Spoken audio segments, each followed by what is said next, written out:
Hi, my name is Marlo, and this is the story of how my mother smiled while cutting me out of her life with the clean precision of a lawyer's pen.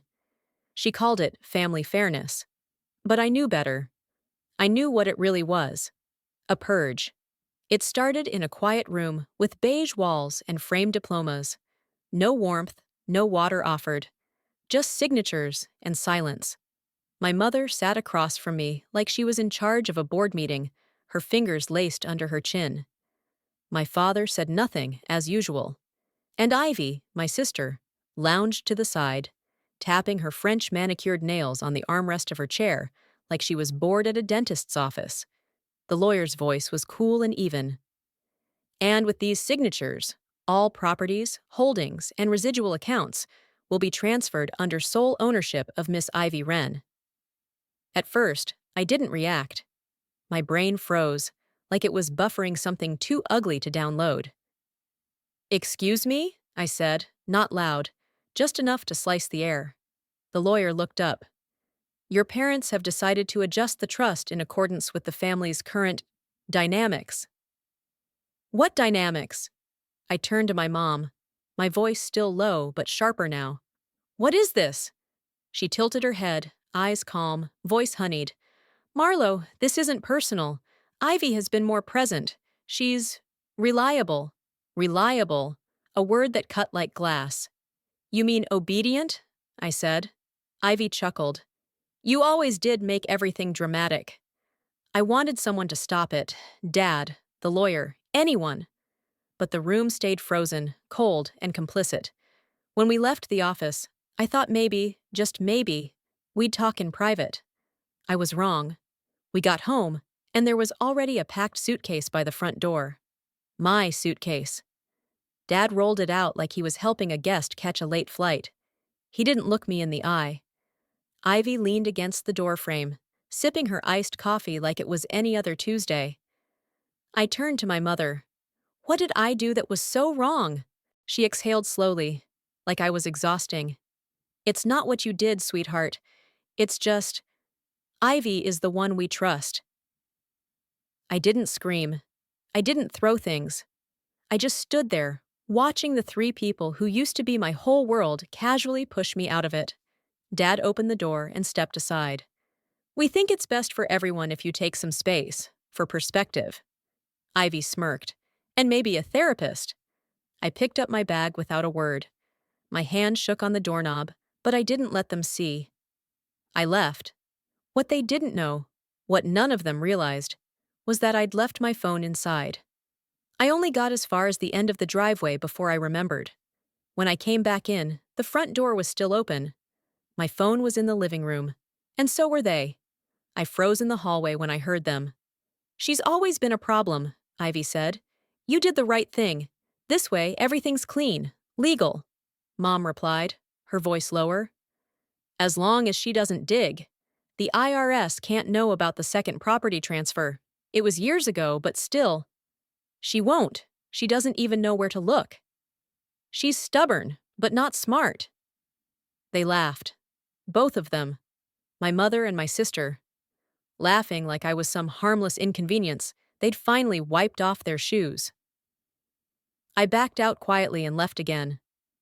I didn't go to a friend's house. I didn't have any I could trust. I didn't go to a motel. I couldn't afford it. I drove to the only place I knew would be empty: the parking lot of the discount furniture store I worked at during college summers. The fluorescent sign buzzed above me, like it was still trying to stay relevant. I pulled into the back, killed the engine, and just sat there. I wasn't thinking about revenge. Not yet. I wasn't even thinking about justice. I was thinking about how my mom used to braid my hair before school. How she always cut my sandwiches in triangles, not squares, because I once told her triangles tasted better. I thought about the way she used to tuck me in at night and whisper, "You're my strong one, Marlo, my little steel spine." And I realized something. That steel spine? She counted on it. She counted on me surviving whatever they did to me. That's why it was always so easy for them to break me and move on. They assumed I'd always get back up. But that night, I didn't want to get back up. I wanted to disappear. Instead, I opened my phone. I opened the Notes app and started typing. Operation Wren. Not a diary, not a manifesto, a plan. Because if they thought I was dramatic before, they hadn't seen anything yet. I didn't cry that night. I didn't sleep either.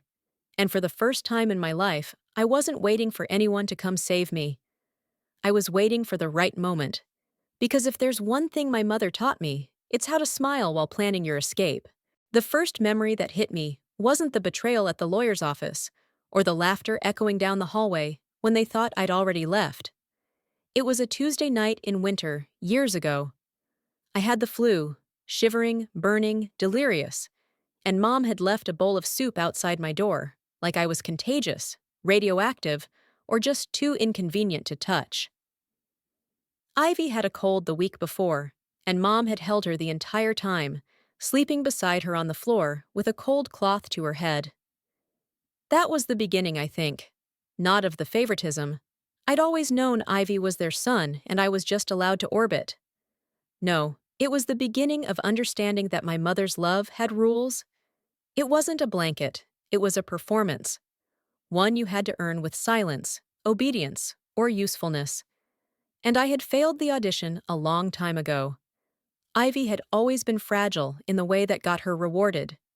She cried at just the right volume, failed at just the right time, and asked for help in a way that made you feel good giving it. I, on the other hand, was the fixer, the one who did the dishes without being asked, the one who checked the thermostat when the heater broke, the one who paid the electric bill that Mom forgot while she was in Turks and Caicos with her wine club. I didn't ask for things. I knew better. Love, in my house, came with a cost, and the currency was invisibility. I once won a statewide essay competition when I was 16. I didn't tell anyone until the day of the ceremony. Mom showed up late, didn't clap, and asked me afterward why I'd worn that dress. Ivy got second place in a school art fair the year before, and they threw her a backyard dinner with fairy lights and custom cupcakes that spelled out Creative Queen. I stopped competing after that, not because I couldn't win, but because it didn't matter. It's funny how families tell the same stories over and over until they become scripture. I was always the serious one, the strong one, the independent one. That was how they framed their neglect, dressed it up like pride. You don't need us the way Ivy does. You've always been so mature, Marlo. As if my strength was a gift, and not armor I forged to survive the cold. But that armor cracked the day they threw me out. That's the thing no one tells you about being the strong one. The moment you fall apart, no one knows what to do with you. I spent the first week sleeping in my car behind a closed-down roller rink off Harbor Street. I had no money, no apartment, and a bank account I couldn't access because it had been consolidated under the family trust. Something I hadn't noticed, because I'd never needed to check. There's a particular kind of hunger that isn't about food. It's the kind that gnaws at your sense of self. Who am I, if not their daughter? What am I, if not the dependable one? And what's left, when even your name doesn't belong to you anymore? I didn't have the answers yet. But I had a memory, one that returned with the precision of a knife. It was a spring evening, the year Ivy turned 12. I had just finished vacuuming the living room after dinner when I overheard Mom on the phone with Aunt Cora, her estranged sister. I remember her voice, calm, practiced, like she was walking on glass. No, Cora, she doesn't need to know she was the original beneficiary. That's all changed. She's not the right temperament. I stood frozen in the hallway, sponge in one hand, wondering who she was. I hadn't understood it then. But now I did. They changed the will years ago, while I was still under their roof. Before I even had a chance to imagine what my future might look like, they had already decided it wouldn't include me. I tried calling Cora that week. Her number was disconnected, so I did what I hadn't done in years. I went to the library. There's something humiliating about using the public internet to research your own name, your own family. But there it was, a legal filing, quietly made 7 years ago, removing me as a trustee from the Wren Family Trust. I scrolled through it in disbelief. My name struck through like a typo. I printed every page. That night, sitting in the driver's seat of my Toyota with a highlighter in one hand and a stale protein bar in the other, I started creating a map. Not just of what they'd done, but how. Who had signed what? Which accounts had changed hands? Which addresses had vanished? There were blind trusts, shell transfers, and shady investment LLCs that traced back to a P.O. box in Florida. Ivy had been the public face. But Mom, she was the architect. A week later, I ran into my old boss from the bookstore I'd worked at in college. Her name was Danny, and she'd always liked me because I read the returns before shelving them. She blinked when she saw me. "Marlo, you okay?" I smiled. That thin plastic kind that doesn't fool anyone. "Fine, just between things." She didn't ask. She just handed me a $50 Visa gift card and said, "In case you want coffee." It took me 3 days to use it. Not because I didn't need it, but because it hurt. Having someone care that I hadn't even asked for. When I finally sat down in the corner booth of the diner on 7th Street, I ordered coffee and toast, opened my notes app again, and started a new section under Operation Wren. I called it, "Inheritance Isn't Just Money." It was also identity, belonging, narrative. And I was taking mine back, piece by piece. Marlo always isolates herself. That's what Mom used to say at family brunches. But the truth was, I was never isolated. I was exiled. There's a difference. I knew I'd never get the apology. Or the money. That was never the point. The point was making sure they never felt untouchable again. I wasn't planning revenge in the traditional sense.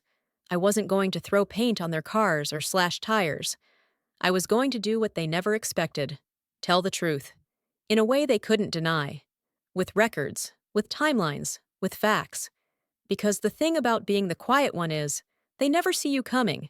Funny how the things we were blamed for turn out to be the things they planned all along.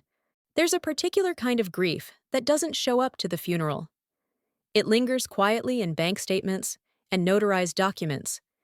It hides behind signatures you didn't sign and transactions you never authorized. It's the kind of grief that doesn't cry. It audits.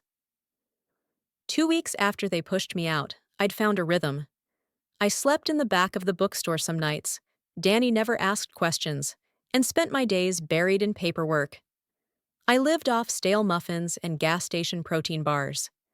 The sleep was fractured, the air always a little too cold. But for the first time in my life, I wasn't drowning in doubt. I was sharpening it into a weapon. One night, while digging through old email threads from a now-defunct family Gmail account, I found a forwarded PDF dated 3 years ago. The subject line was benign, Trust Transfer Addendum. But something about it felt wrong. It was unsigned, but the file details showed it had been downloaded from my mother's desktop. I clicked, and there it was.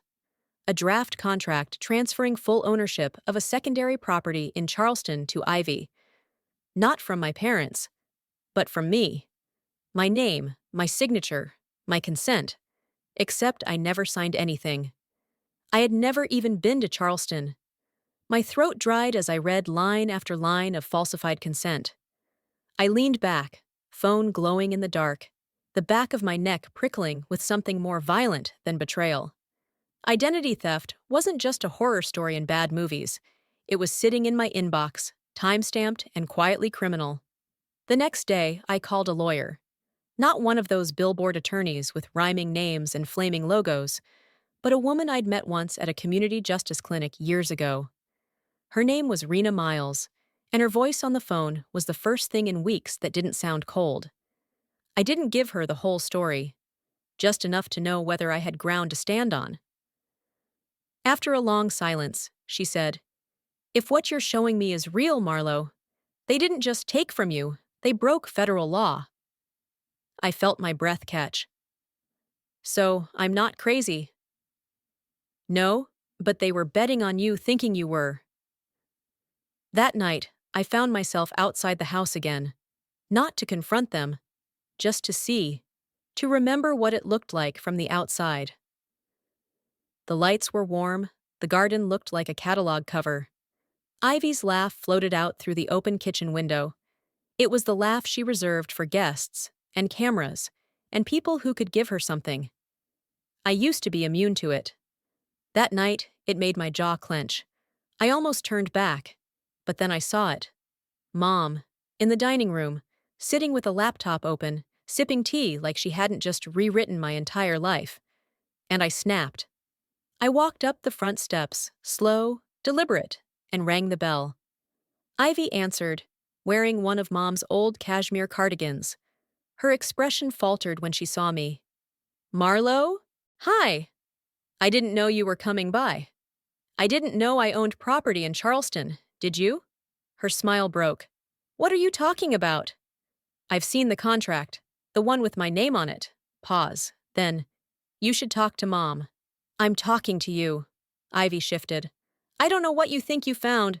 Cut the act, Ivy. My voice wasn't loud, but it was sharp enough to pierce something between us. I was the one who paid for your car registration for 3 years. I covered Mom's copays when her insurance lapsed. You let me do all of it while you took my name and used it like your own ATM. Marlo, you were always her favorite. I accepted that. But this? This is fraud. Her eyes flickered. Not with guilt, but fear. I turned. Tell Mom she has 48 hours to undo what she did. And then I left. For real this time. 2 days later, an envelope arrived at Danny's bookstore. No return address. Inside were 2 things. A handwritten note from Mom and a USB drive. The note said, Marlo, I wish it hadn't come to this.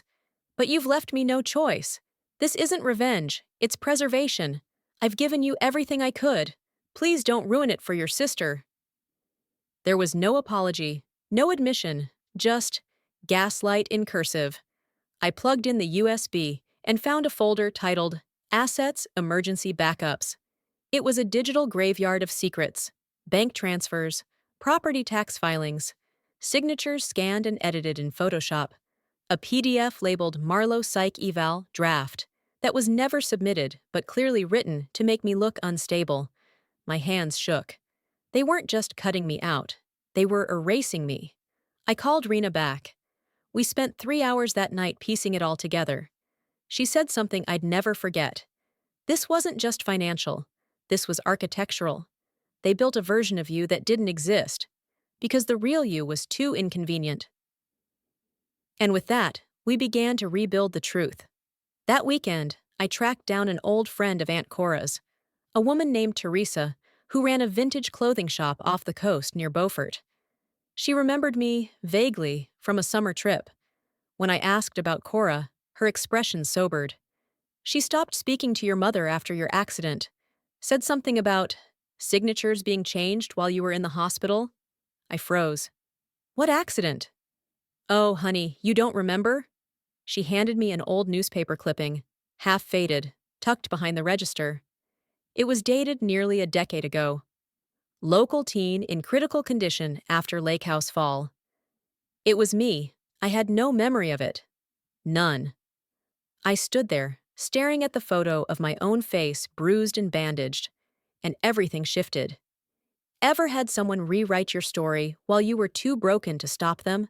I kept the clipping with me, folded it 4 times, and pressed it flat inside the back of my notebook, like proof that I hadn't made it up, that the girl in the hospital gown, unconscious and unreachable, had been me. I stared at the blurry grayscale photo so long I memorized every shadow. A childhood accident. That's what they called it. But how do you forget almost dying? You don't. Unless someone wants you to. The fall had happened at the family's lake house, one I barely remembered. One I'd been told we sold when I was too young to recall. But now I knew we hadn't sold it. We'd transferred it to Ivy. I started digging harder. Property records, utility logs, credit card statements. Danny gave me full access to the shop's old computer after closing hours. I stayed late every night, the low hum of the space heater in the corner keeping me company. There was something about the smell of old receipts and the hiss of the radiator that made me feel more grounded than any therapist's office ever had. That's when I found the name. Dr. Nora Yates, licensed therapist. previously listed as affiliated with the county hospital, now in private practice. Her name was on the metadata of that fake psych eval Mom had started but never submitted. She was also, according to an old billing invoice, paid retainer fees from the Wren Family Trust 5 years ago. I didn't call. I went in person. Her office sat in a weathered colonial brick building wedged between a massage studio and a frozen yogurt shop. It smelled like chamomile and antiseptic. The walls were lined with abstract watercolor prints and degrees framed in brushed gold. She had one of those smiles that people mistake for kind, but that therapists use when they're calculating 10 things at once. She offered me tea. I declined. "I'm sorry, you're Marlo Wren." The name landed. She sat a little straighter. "And what can I help you with, Marlo?" "I want to know if I was ever your patient." She blinked. "That information would be confidential, even if you were." "Then I want to know if you were ever paid to write something about me." "I don't understand." I slid the USB across the table. She didn't touch it, but her eyes flinched, just slightly. "Was it fake?" I asked. "Or did she just tell you what to say?" A long pause. Then her voice softened. "What do you think happened to you?" "I think I had a fall at a lake house. I think I was unconscious for longer than anyone told me. I think my mother forged my consent to transfer property while I couldn't speak for myself. And I think she paid you to make sure nobody could ever believe me if I remembered it." She stared at me, hands folded tightly in her lap. "You don't have to confirm anything," I said. "But I need you to know. I remember now. And I'm not going away quietly." Her voice was low when she finally replied. "You were in that hospital for over a month. I was never allowed to speak to you directly, only your mother." That was all she gave me. It was enough. When I walked out into the cold, something in me had shifted. Before, I'd been digging for answers. Now I had one, and it came with consequences. Back at the bookstore, I opened the file labeled Operation Wren and added a new tab, Medical Consent Timeline. I cross-referenced dates, checked signatures, flagged inconsistencies. I sent scanned pages to Rena, who called me the next morning with just one word. Solid. It wasn't about revenge. Not in the tabloid sense. I wasn't trying to ruin them. I just wanted the truth to be undeniable. And if the only way to be seen was to bring their shadows into the light, so be it. Rena filed preliminary motions. She told me to prepare for pushback. I was ready. What I wasn't ready for was Ivy showing up at the bookstore. It was a Thursday, rain soaked through her blouse. Her makeup was smeared at the corners. She looked like she hadn't slept. "I need to talk to you," she said, voice barely above a whisper. "I'm busy." "Please." Danny glanced at me. I nodded. We sat in the storeroom, surrounded by crates of unsold calendars and clearance journals. Ivy paced. I waited. "You don't know everything," she said. "You think Mom did this all alone. But she didn't. She needed me to agree." I raised an eyebrow. "And you did." "She told me it was temporary, that she'd switch it back when you were better. But you never asked." "You think that's an excuse?" "No, but it's the truth." I wanted to believe her. I wanted to find some scrap of the sister I used to braid hair for, the one who cried during animal shelter commercials and brought me orange juice when I had strep. But that girl was gone, replaced by someone who stood by and watched while I was erased. "Ivy," I said quietly, "you had a choice." "So do you now," she said. "You could let this go." I stood. "I already did. The day you forged my name." She looked up, eyes glassy. "She'll burn it all down before she lets you win." I paused. Then I hope she brought marshmallows. The next day, I got a call from an unknown number. A voice, filtered, masked, but unmistakably male, warned me not to proceed.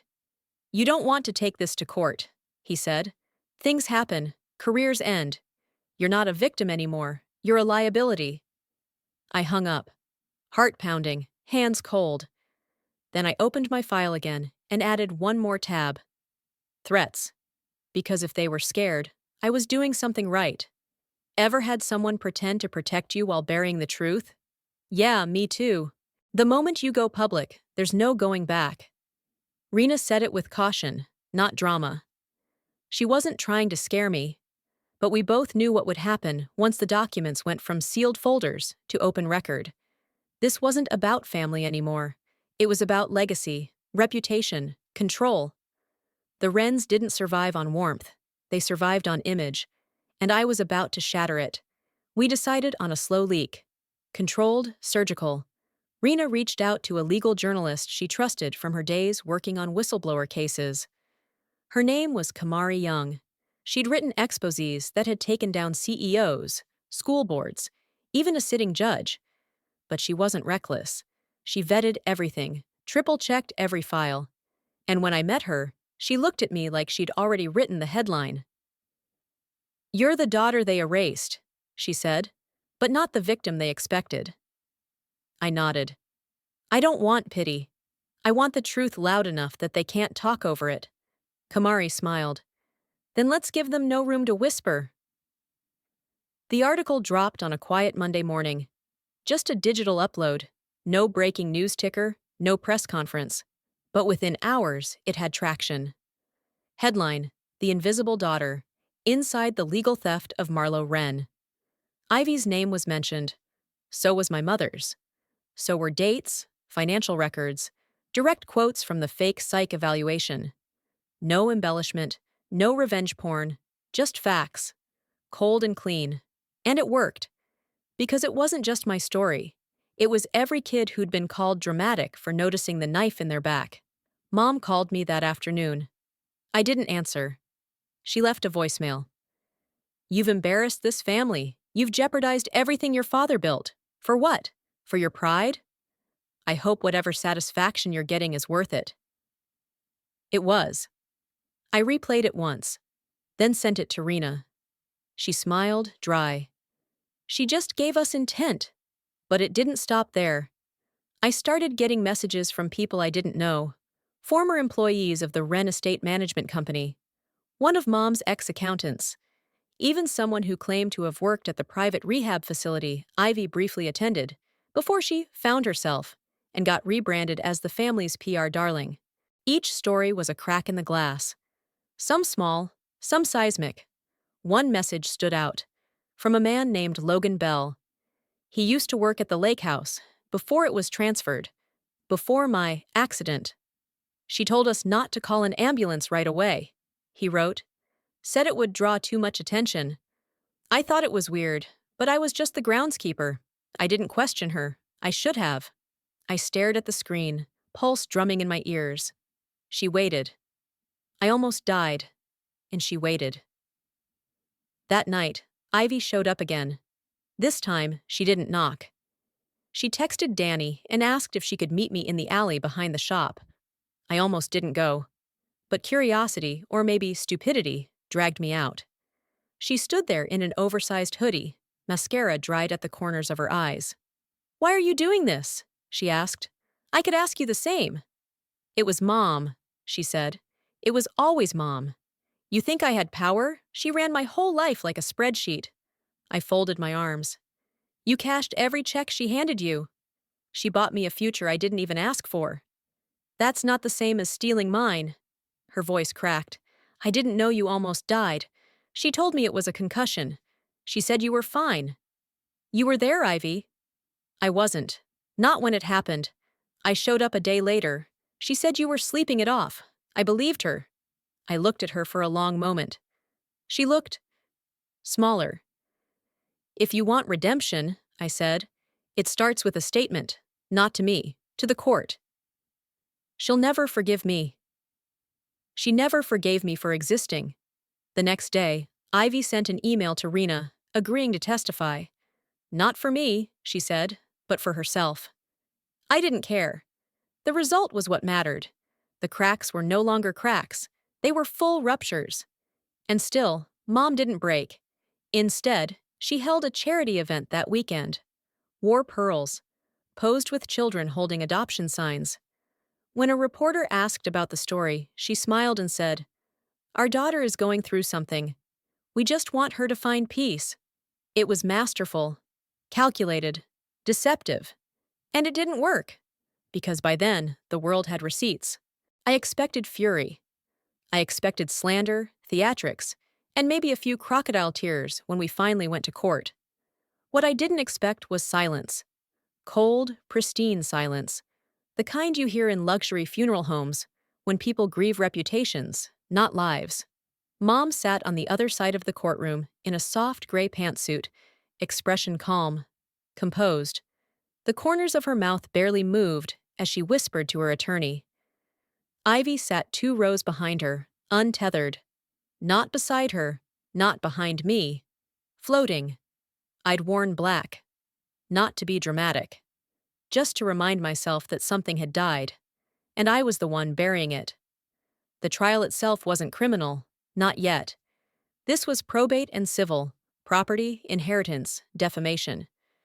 Rena warned me not to expect fire and brimstone. It's not TV, she said. This is about precision, not performance. But performance still happened. In glances. In the way Mom refused to look at me directly. In how her lawyer said, estranged daughter, like it was a diagnosis. Like I had broken something valuable just by being inconvenient. The judge, a woman in her 50s with a quiet edge, let everyone speak without interruption. It felt like she was watching the collapse of a well-designed building, admiring the architecture even as it cracked. Ivy took the stand on the second day. She looked small again, even in a tailored suit. Her voice trembled at first, but she got stronger as the minutes passed. Yes, I signed the documents. Yes, I knew it was wrong. But I believed my mother. I always believed her. Rena asked, and what changed? Marlo didn't. That's what changed. She kept showing up with truth. Not revenge, not anger, just the truth. And I couldn't pretend anymore. The courtroom shifted. Mom stared forward, unmoving. When Rena asked her about the lake house, about the forged consent, about the fake evaluation, Mom's attorney objected, of course. But the questions had already landed. People were listening, watching. For the first time in her life, my mother had to answer to someone who didn't need her approval. After testimony ended, we waited. 3 days. It rained the entire time. On the third morning, I got a message from Kamari. She wasn't supposed to contact me during trial. But it wasn't about the case. Thought you should see this. It was a photo. Mom. At the back of a private club. Talking to someone I didn't recognize. I zoomed in. The man from the call. The one who'd threatened me. Rena submitted the photo as a motion to reopen character inquiry. It didn't change the ruling, but it was added to the record. And that mattered more than anything else. Because once something is on record, it lives forever. The ruling came down quietly. The judge declared the property transfers invalid, the medical documents inadmissible, and ordered a formal investigation into the Wren family trust. It wasn't prison, it wasn't handcuffs, but it was accountability. In paper, in law. And it was mine. I stepped outside after the hearing, sunlight leaking through scattered clouds. Rena joined me, quiet. She didn't say, congratulations. She said, she'll rebuild. People like her always do. But this will follow her. I nodded. She spent her whole life trying to make me forget who I was, I said. All I did was remember. I didn't speak to Mom after the verdict. She sent a letter through her lawyer, full of deflection wrapped in polite phrases. Regretful. Complex situation.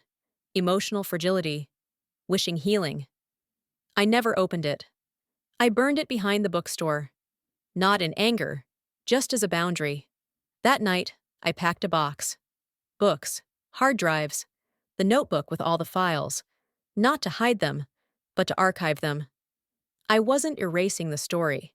I was closing the chapter. I didn't feel triumphant. I didn't feel hollow either. I just felt real. For the first time in my life, I wasn't waiting for someone else to define me. Truth doesn't always roar. Sometimes it just refuses to flinch. I didn't throw a party. No celebratory champagne. No triumphant Instagram posts or victory speeches in flowy cardigans. What I did was sit in the bookstore's back office, alone, and delete a folder labeled Plan B. That was the folder filled with every worst-case scenario I had prepared. Press statements, alternate housing options, burner emails, backup legal strategies. For the first time in months, I didn't need a Plan B, or a plan at all. I just needed air. I left town that week. Didn't tell anyone but Danny and Rena. I booked a ticket out west, somewhere with less rain and fewer ghosts. Oregon, maybe, or Northern California. I didn't care where exactly, I just wanted space. Not to run, but to finally move without being watched. Ivy texted the morning I left. A single sentence. I hope whatever you're building feels more like home than we ever did. It landed harder than I expected. I didn't reply. I rented a cabin off a dirt road near a place called Hetsida Beach. Nothing fancy. Just 4 walls, a stove that wheezed like it had asthma, and a porch that creaked like it had opinions. The ocean wasn't far. Some nights, I could hear it dragging the shore like breath. I thought I'd spend my days resting, maybe journaling, maybe painting like I used to when I was a kid. Instead, I cleaned, reorganized the cabinets, learned to bake sourdough, and ruined 3 loaves in the process. I wasn't healing, I was living. One evening, I found an old letter wedged in the back of a library book I borrowed from the local branch. It wasn't addressed to anyone, just a folded, yellowed piece of paper that read, "There is no revenge more profound than becoming everything they tried to stop you from being." I stared at that line until my eyes burned. And for the first time since this all began, I cried. But not because I was hurt, because I was free. A few weeks later, I got an email from Kamari. She said the article had sparked conversations, new laws being considered, a handful of people speaking up with similar stories of being manipulated, medically silenced, or financially erased. I wasn't a symbol, I didn't want to be, but I'd become a mirror. And maybe that was enough. Danny called one night, voice low. "You okay out there?" "I think so." "You coming back?" "I don't know yet." "Well, if you do, your room's still upstairs. And I saved you the weird mug you like." That mug was hideous, lime green with a cat wearing sunglasses. I smiled. "Thanks, Danny. Also, someone came by the shop last week asking for you." "Who?" "She didn't leave her name, just said to give you this." I heard paper rustling. "It's a copy of that notebook you kept. The one with the old photos and dates. Everything's been tabbed and organized. Real neat." My heart stilled. "Anything else?" She tucked a sticky note on the inside cover, said, "I finally read it all." Maybe Ivy had found her own kind of freedom too. Maybe not. I didn't need to know. Because I wasn't building a new life to prove anything anymore. I was building it because this time it belonged to me. Ever built something in silence and realized it was louder than their noise? The day I walked into the empty bookstore again, the light felt different. No one was watching me. No one was judging what I'd do next. The windows didn't carry whispers. The shelves weren't lined with expectations. For the first time in years, the space around me wasn't haunted. It was mine. There's a kind of peace no one teaches you about. The one that comes after you stop performing for love that never saw you. It doesn't arrive with a parade. It just shows up quietly one morning and sits next to your coffee, waiting for you to acknowledge it. I didn't send any more letters. I didn't open the ones they sent back. I didn't chase closure because I realized I wasn't the one who owed the truth anything. They were. And if they chose silence, that was their legacy, not mine. People still ask me if I forgave them. Here's what I say. Forgiveness isn't an open door. It's a decision not to carry their weight with you as you walk through your own.